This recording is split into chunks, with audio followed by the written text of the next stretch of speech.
favor, a senhora já ouviu por acaso alguma história de que algum policial, na hora da confusão, teve que disparar as balas pra cima pra conseguir manter a ordem? Já, muitas vezes. Já sim. Já vi. O que acontece com a bala que foi disparada? O que acontece depois com essa bala?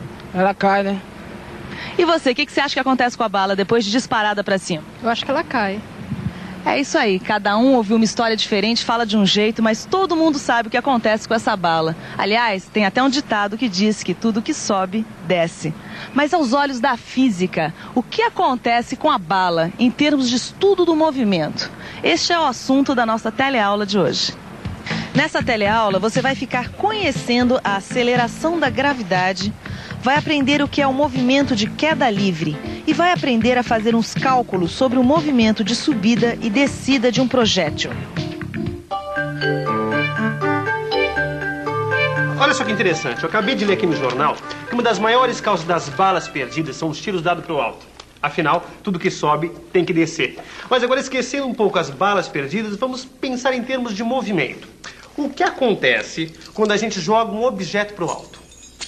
Essa é uma pergunta que intriga a humanidade desde a época dos gregos antigos. Ela só começou a ser respondida mesmo por Galileu Galilei. A gente já ouviu falar desse famoso físico na nossa primeira teleaula. Galileu criou uma experiência para verificar a queda de dois corpos com massas diferentes. Ele chegou a uma incrível conclusão.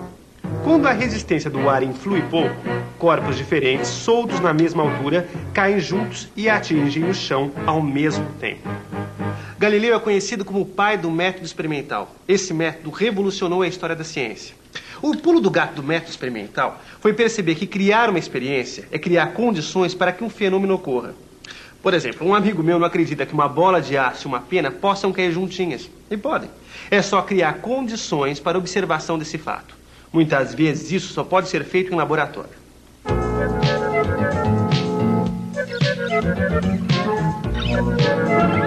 Vamos ao laboratório.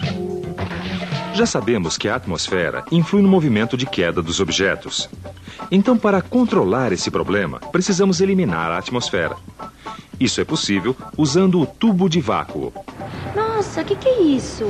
É mais uma das maravilhas do método experimental, Rosinha. Olha só, é uma foto que mostra as posições sucessivas de duas esferas de massas diferentes caindo dentro de um tubo de vácuo.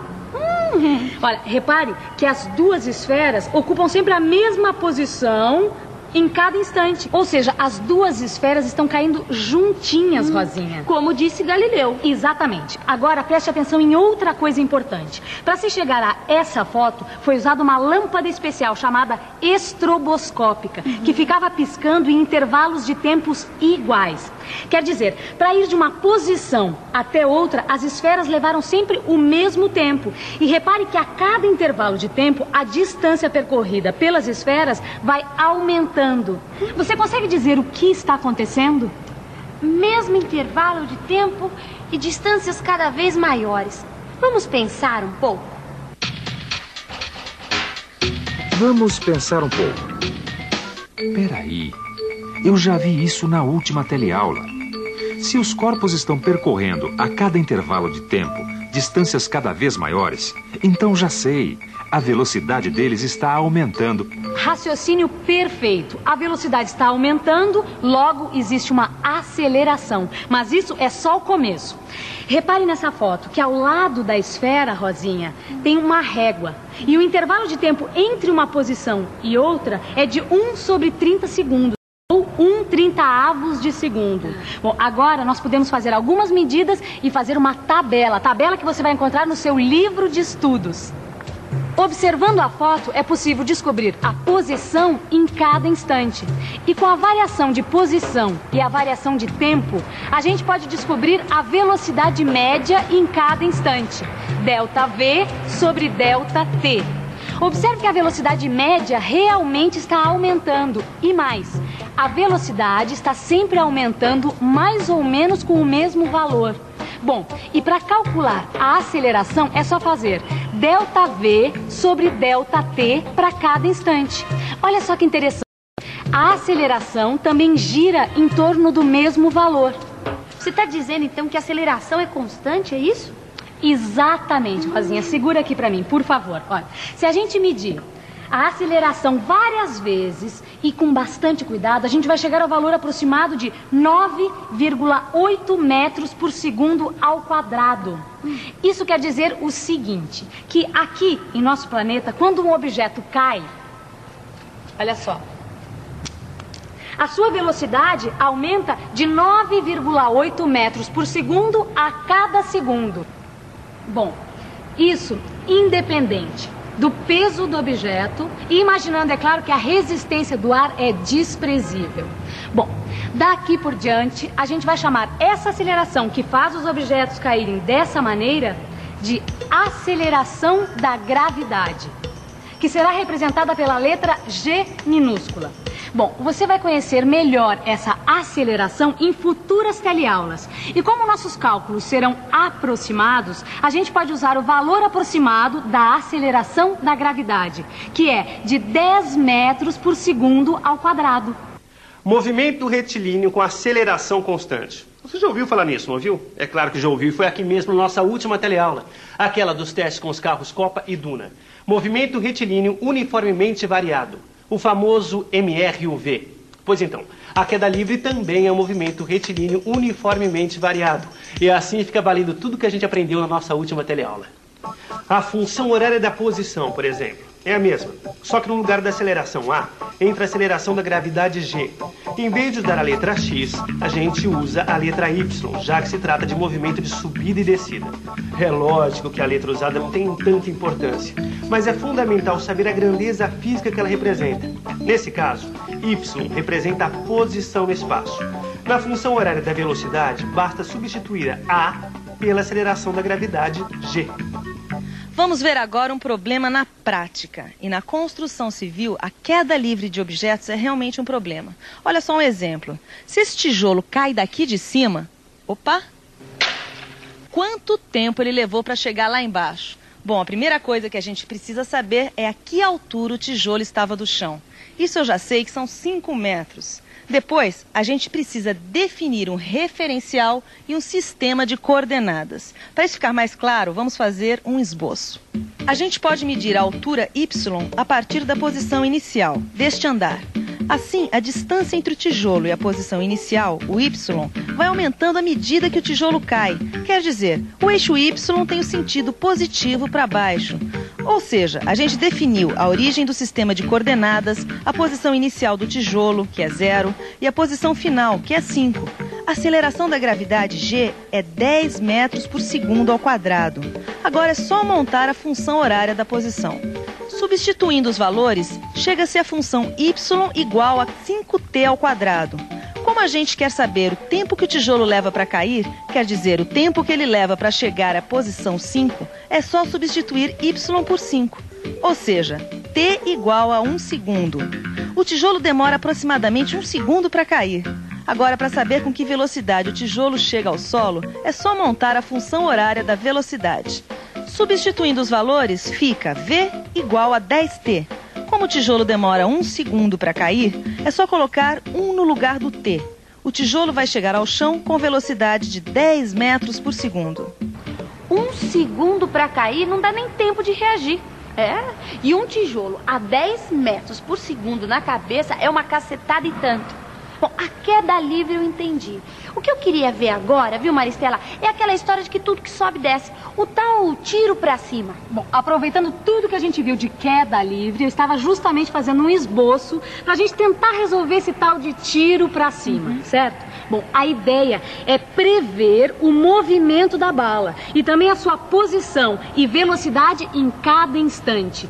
Mas não esqueça de uma coisa, hein? O que nós estamos fazendo aqui é um modelo e nesse modelo nós estamos desprezando a resistência do ar. Bom, num tiro de verdade, a altura alcançada e a velocidade da queda vão ser bem menores do que os nossos cálculos, por causa do efeito da resistência do ar. Mas peraí, o que o tiro pra cima tem a ver com a queda livre? A gente não está abandonando a bala em uma determinada altura.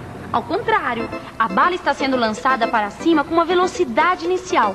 Em comum, a queda livre e o caso do tiro para cima têm a mesma aceleração, que é a aceleração da gravidade.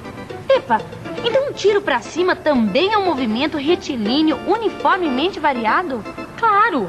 Olha, não importa se o objeto está subindo ou descendo, a aceleração da gravidade, G, é constante. Logo, trata-se de um MRUV.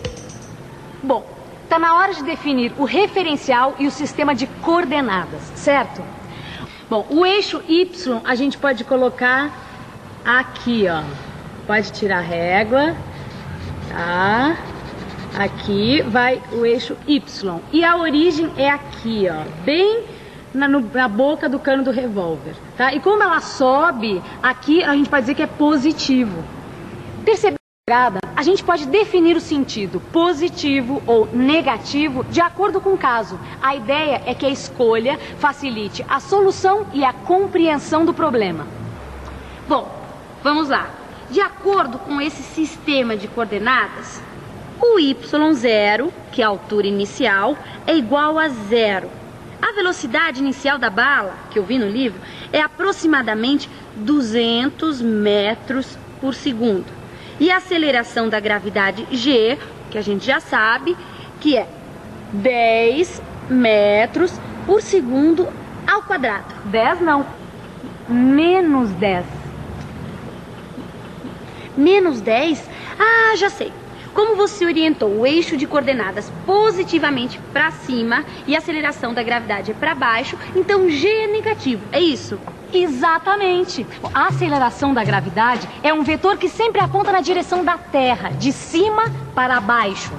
O seu sinal depende de como a gente orienta o eixo das coordenadas. Bom, o importante aqui é perceber que, sendo a velocidade inicialmente para cima e a aceleração para baixo, o que acontece? Bom, como a bala sobe, a sua velocidade vai diminuindo. E diminui 10 metros por segundo ao quadrado. Ou 10 metros por segundo a cada segundo. Pronto. Cheguei à função horária de posição trocando os valores de Y0, V0 e G. Muito bem, Rosinha. E com essa função, a gente pode descobrir, por exemplo, quanto tempo a bala vai demorar para voltar ao chão. Peraí que eu já sei. Quando ela voltar ao chão, a posição Y vai ser igual a 0 de novo, não é? Exatamente. Porque tudo que sobe, desce. É isso mesmo.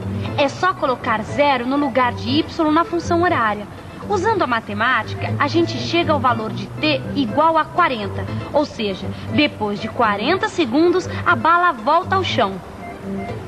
E com esse valor e a função horária da velocidade, dá para saber com que velocidade a bala vai voltar ao solo. A função horária, V, é igual a 200 menos 10t. Substituindo t por 40, que é o tempo que a bala leva para voltar até o chão, então chega-se ao valor da velocidade, menos 200 metros por segundo. Você sabe o que significa uma velocidade negativa, não sabe? Eu sei. Significa que a velocidade está em sentido contrário da orientação positiva que a gente definiu para cima. E a bala atinge o solo com a mesma velocidade com que ela saiu do cano do revólver, só em sentido contrário. No seu livro de estudos, você vai encontrar gráficos em função do tempo, posição, aceleração e velocidade, que vão ajudar você a compreender melhor essa história do tiro para cima. Bom, por falar em compreender melhor, que tal uma boa revisão? E atenção, se liga aí, que é hora da revisão. Nessa teleaula, você aprendeu que na superfície da Terra, os corpos caem com uma aceleração constante, a aceleração da gravidade, que vale mais ou menos 10 metros por segundo quadrado. E aprendeu que esse movimento é chamado de queda livre. Viu que é importante fazer um esboço dos problemas, definindo o seu referencial e a posição do sistema de coordenadas. Assim, com o sentido positivo e negativo bem definido, a gente não se atrapalha com os sinais da velocidade e da aceleração. E viu também como calcular o tempo de subida e descida de um projétil, sua velocidade de retorno e ainda a altura máxima alcançada. Não deixe de ler, no fim da aula 5 do seu livro de estudos, um resumo sobre tudo isso que a gente falou aqui. Não deixe de estudar porque vem mais informação por aí. Até a próxima.